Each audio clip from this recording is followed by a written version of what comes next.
colorful. Check it, HipHopGamer. One time, listen up, man. Check it, yo.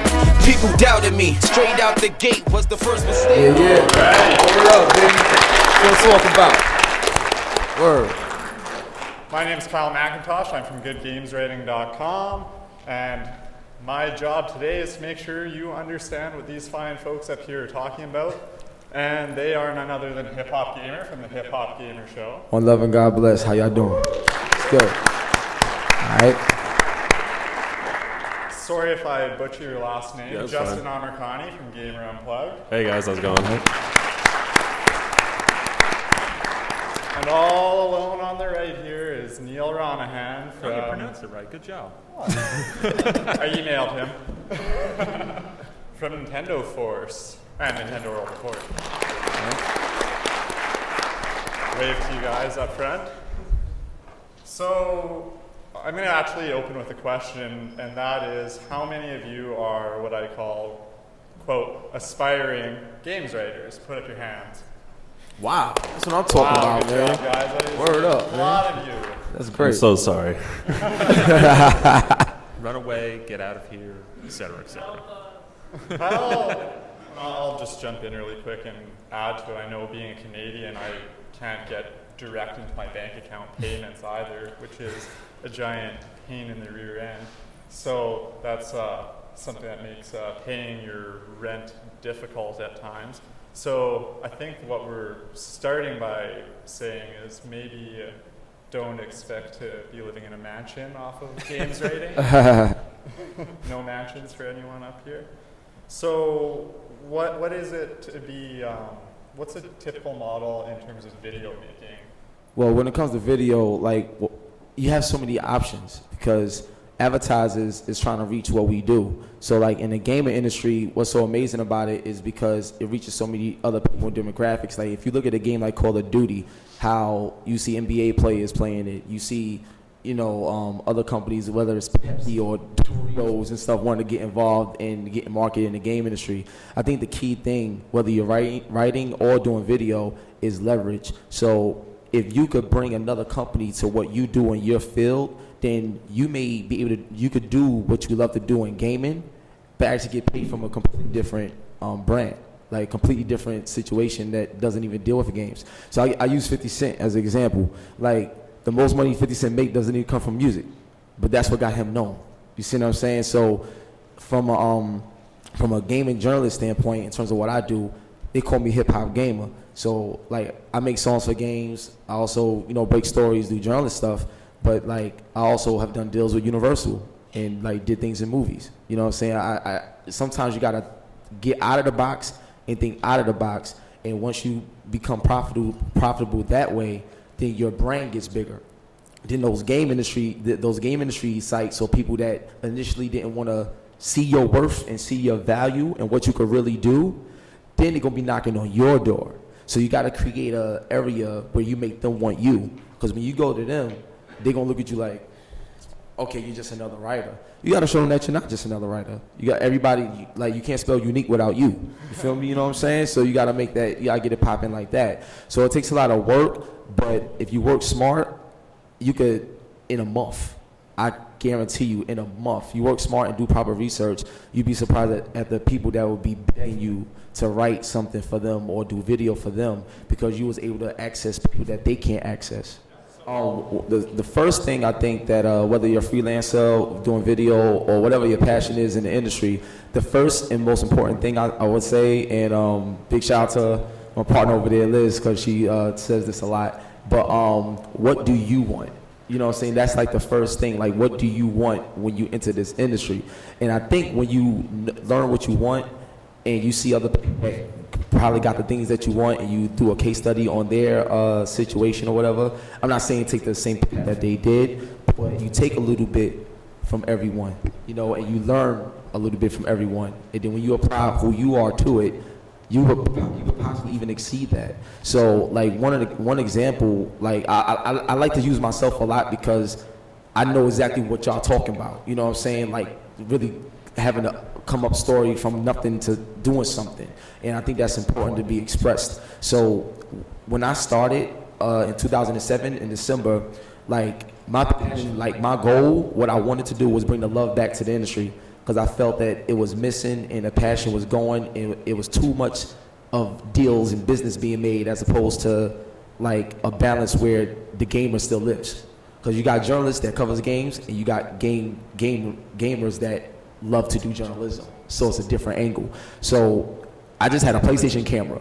That's it, in my bedroom with a sheet behind me, son. Like, it was crazy. So, and my grandma's, rest in peace, she was like right next to me because she's a gamer too. She made sure I started playing since I was 4.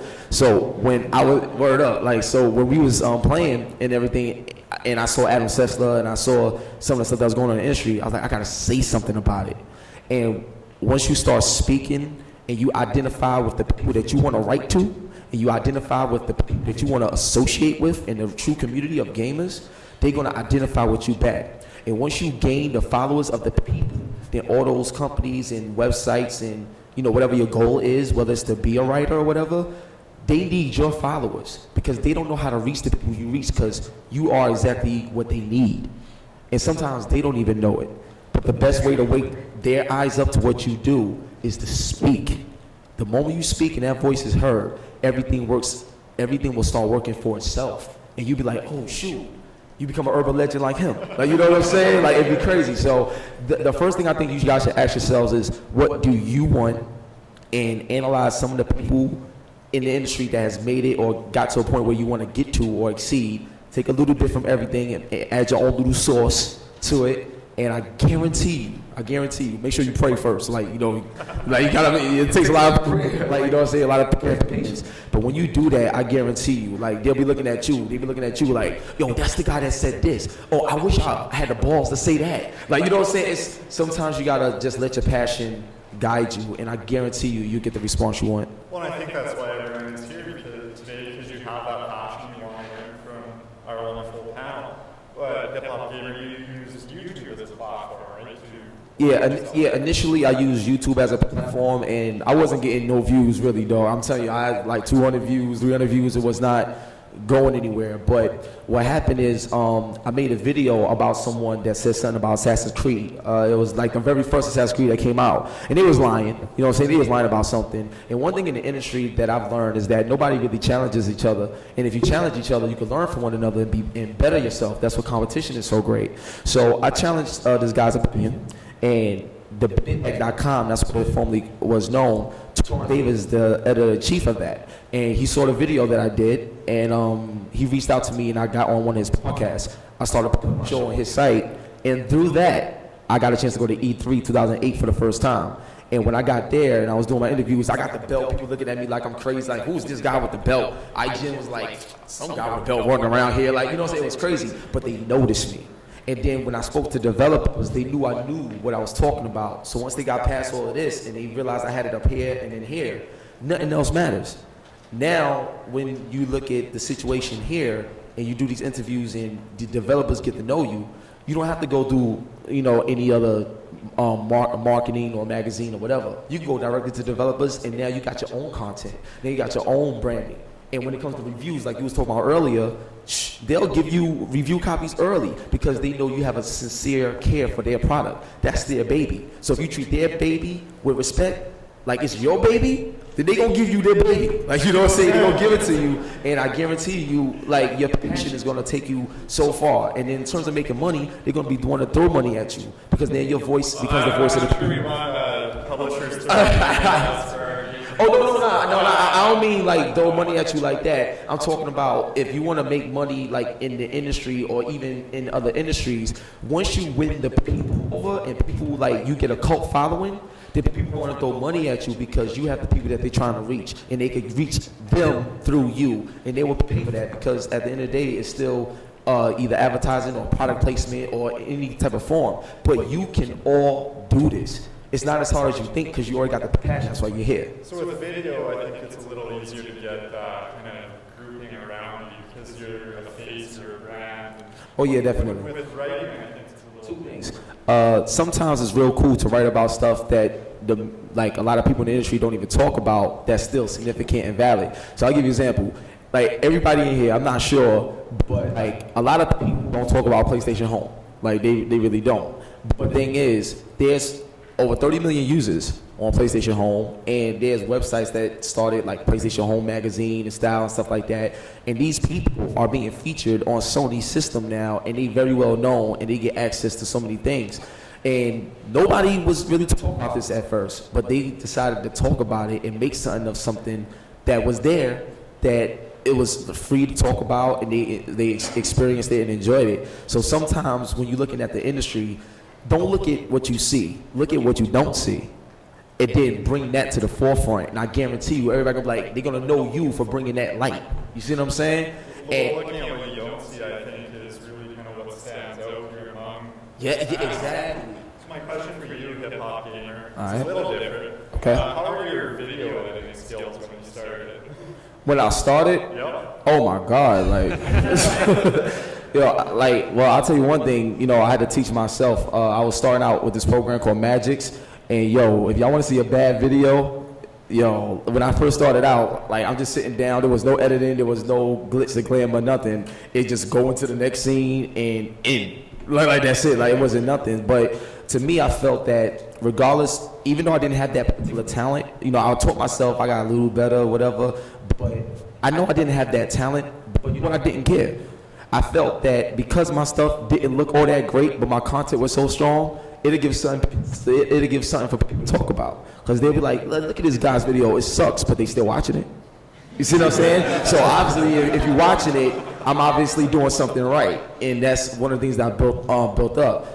But if you look at my videos now, I gotta spin the dough on this one, you know what I'm saying? If you look at my video now, thank God for my team, HipHopGamer Inc. over here, my videos is fire right now. Like I would love to get you all in it, you know what I'm saying? That'd be great. But yeah, it's like you can't worry about where you start, because you all have a starting point, and it's a learning experience. And if you do all this work and you don't even learn nothing from it, then what was the whole damn point? Like, you know what I'm saying? So for me, I feel like those are the best times when you're learning, because then when you get to new levels and new heights and you're doing bigger business and stuff, you could be prepared for the next chapter in your career.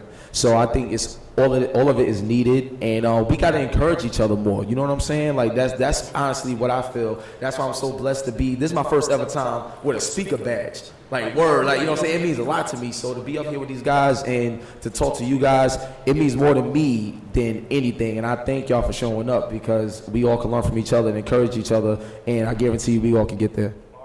Well, speaking of appeasement, I'm going to switch over to HipHopGamer. We Yeah. talked a lot about your videos, so I'm going to ask you a couple questions. All right, let's do it. And I think this is going to be Fun? interesting. It's going to be fun. All right, cool. You're known for, what should I say, pissing off a lot of people. Yeah, I heard of that.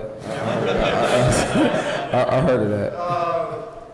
Why do you kind of, I mean, to a lot of people, it's almost what you do is trolling or flame bait. And I believe you don't think it's that at all. So why do you do it? Are there benefits to Well- it, or is it what you do? Well, you know what it is?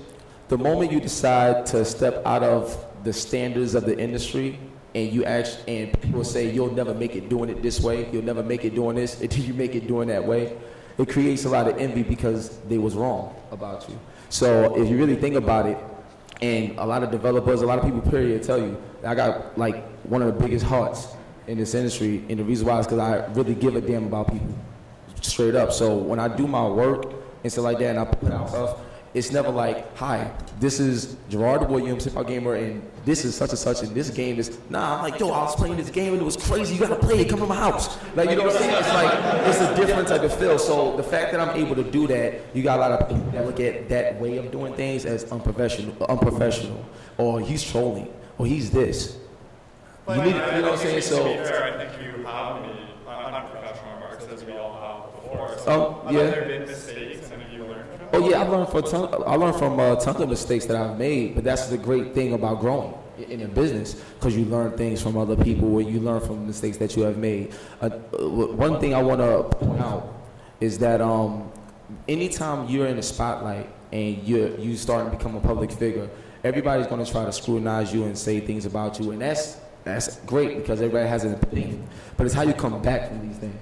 You see what I'm saying? So to me, I feel like my initial reason for being in this industry is the same reason why I'm here now. And I think as long as you stick to your guns when it comes to your passion and your love for something, nobody can never break you down and take that away from you. So in terms of pissing people off, I think what it came down to at the bottom line is that I was able to break barriers that they weren't able to break. So instead of embracing it and supporting one another, it's easier to target them. You see what I'm saying? So anytime y'all get targeted, trust me, because it happens to everybody. Anytime you get targeted, just know you're doing something right.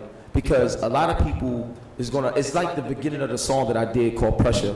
And in the beginning, if you guys know Joe Rogan, he talked about crabs in a bucket and how you got a lot of people out there that you could do something better than this person, or this person can do something better than you. You should be able to embrace that person and learn from that person instead of try to belittle them, because it's not going to help you, it's not going to help anyone. If we all trying to grow together in the same industry, as much as we love the industry, we got to love each other. That's real talk, you know what I'm saying? And that's all I ever brought to the industry. And because the industry don't do that, I'm gonna give you guys some insight. I'm gonna tell y'all something. I was at Activision. I was at Activision, right? And they were showing Call of Duty Black Ops 2 for the first time. And I ain't gonna disclose the name, but I was told that especially when things started out in game journalism, like IGN, some people would tell IGN, don't associate yourself with game trailers. That's the competition, so don't be friends with them. They would continue to do that, but yet you all giving information for everyone so we can know what to get, know what's cool and what's the latest. We all this together, but they tell you to go against each other. So me, I'm broke all those barriers. I love everybody, and they'll hate you for that. But in the end, I'm sitting up here with y'all fine folks, and we having a good time. So at the end of the day, that's what matters. You know what I'm saying? Word up. That's what matters, man. So one final question for you. Okay. Again, about a minute, okay? Okay, no problem. No problem.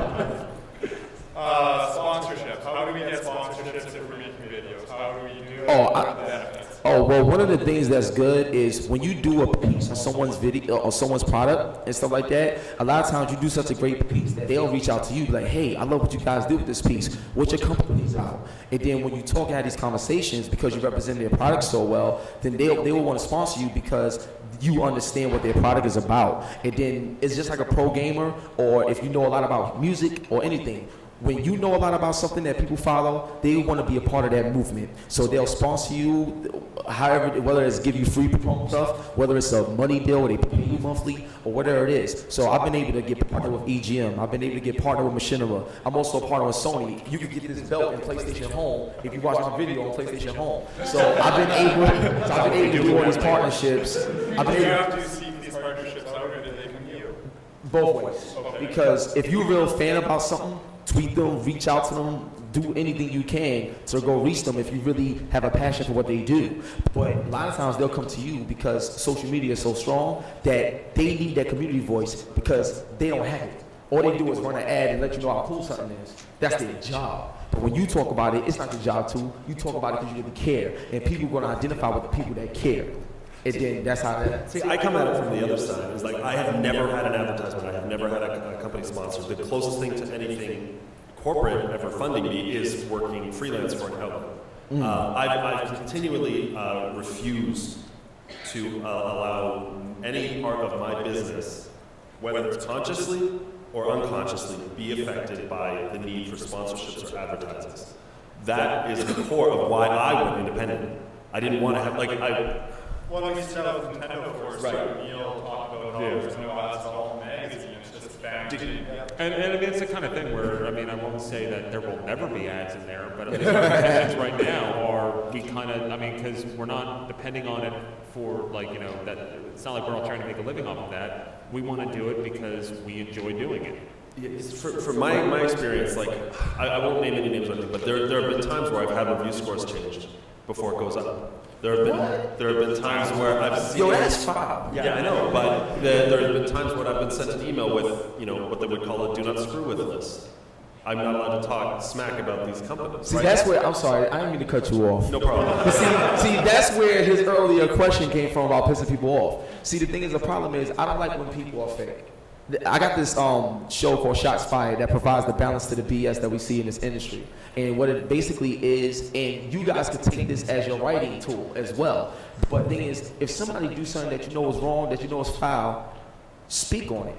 The reason why is because if we continue to allow our industry that we love to go downhill because of shady stuff, things that's not right, then you become a part of the problem instead of someone that's trying to solve it. Real talk. Promoting good work, and I tell people all the time, submit your stuff to us. We'll throw a link out there. Find people that are content sharers.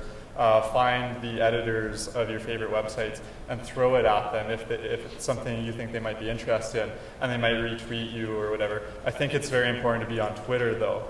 Did you have something?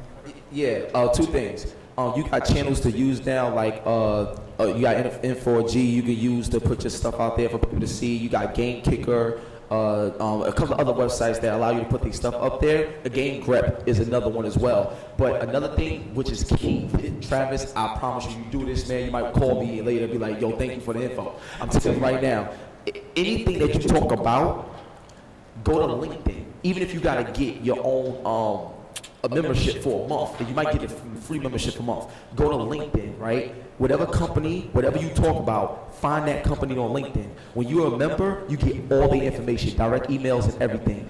Email them directly and show them what you had to say about their product or whatever it is, or what you wrote, whether it's good or bad. Just show it to them because they need to know, and then they'll respond to you. When they respond to you, they might talk about it, tweet about it, and everything. And then when you got professionals like that talking about you, then people want to follow you because you got a chance to reach the people that they follow all the time. So keep in mind that social networking is the response, I think, from all of us. I got a ton of new readers. You put up the Gamer Unplugged link on Good Games Writing. Send him an email. He's great. The truth is, good content will get promoted by people who value good content. If you've got good content, send it to people who value good content, and it'll get shared around. Awesome. And I'll share it too. Well, just to add to what you were saying with the whole analytics, like what David Perry did with Gaikai, right? This is what landed him a $380 million deal. But he analyzed the behavior of everybody that he was targeting in terms of the game industry and how they wanted everything instant, everything now, and stuff like that. And he did an analyst on that data. So for you, like whatever you want to do, and you analyzing something, analyze the behavior of people, and then provide what they need on how they act. And then I guarantee you it becomes a marriage with your content and the readers. You wouldn't even have to try to pull them in. They'll run to you once you learn their behavior patterns. So I think that's very important as well. You can add to it. Word up. Thank you. No doubt. Okay. I'll go over here. Blue here. Alex, how do you handle the relationships, like for instance, when you speak to a developer and you review their game, and your review is not exactly positive?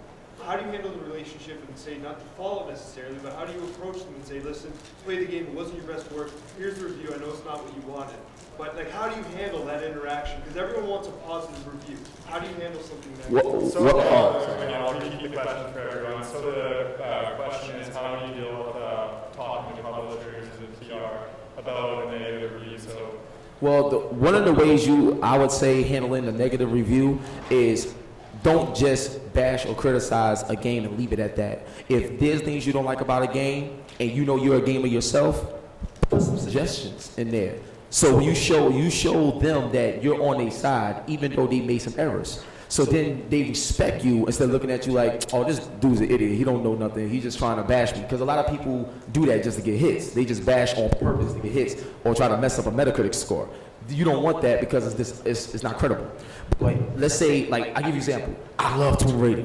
Like, the last one that came out, I'm pretty sure everybody that done played it. Like, I love that game. And to me, like, playing the game, I ain't see no flaws. But let's say somebody did. They'll be like, look, I love Tomb Raider, but this one right here, I felt could have been this and this and that. So the next one, maybe you could do it this way. They will completely respect you and give you more because you was honest and you didn't assassinate the character in terms of developers. My name's Ryan Pittman. You said earlier when you first started out with your content website that you were just pulling, basically rehashing gamers' joystick. What's the best way to go about getting information, getting resources to make your writings from without just rehashing what everyone has said? Where do you go pull that? How to create original content? Let's start with The beautiful thing about the game industry is that, like, there's gamers everywhere. So I feel like original content should come from us gamers first. So I'll give you an example. You got friends that you play games with all the time. Ask them the questions that you would ask a developer. Ask them the questions that you would ask like certain people in the industry, and then the answers that come from directly to gamers. When you put that out, gamers is gonna read that because it's a gamer talking to a gamer. You see what I'm saying? And I guarantee you, like when you do something like that, it'll be completely original because it came from someone that nobody else knows, but it's still a valid answer and significant to the industry. Very specific. I don't know if you guys have noticed, but Twitch TV is kind of a big deal. It is. Between like you two who are writers and then HipHopGamer does maybe like more consistent videos, what do you guys think of like Twitch TV, the independents breaking out with that, which is somewhere in the middle? Oh, Twitch TV is gangster. I love I'm telling y'all right now, like Twitch TV is incredible. But you know what I would say about Twitch TV? That's the purest that you're gonna get, you know, in terms of how gamers feel and react when they play games and you see these videos and stuff like that. You'd be surprised at what you learn from all these people. So I think Twitch TV is a great way because you can actually create a story on the people that's actually playing games. The people that see on Twitch TV is probably future pro gamers. You know what I'm saying? And because they dedicated like that. So I think that's a great way to really extract like content and also extract entertainment. Because one thing about content, I'm gonna tell y'all straight up, one thing about content, you could say the nicest thing in the world, but if it's boring, like you're gonna be falling asleep. Like I saw my man over there, he's falling asleep a little bit. So you know what I'm saying? They kind of go a little bit and stuff like that. But yo, we tired, we working hard. You know what I'm saying? I'm just playing with you. But the thing is, like when you got great content and great entertainment, that's like a match made in PlayStation 4 next Xbox gamer heaven. Like, you know what I'm saying? So I think that's the key. Twitch TV is definitely the future of how you can get content and expand journalism to make it more entertaining with the content. I think that's amazing.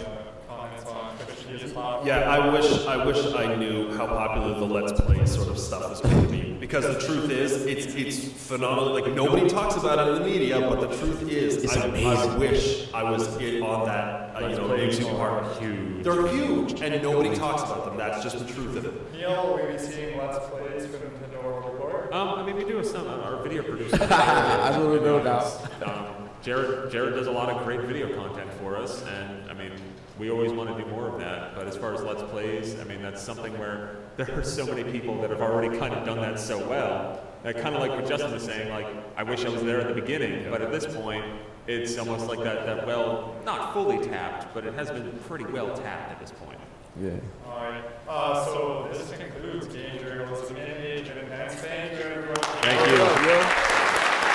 No doubt. Check it, HipHopGamer. One time, listen up, man.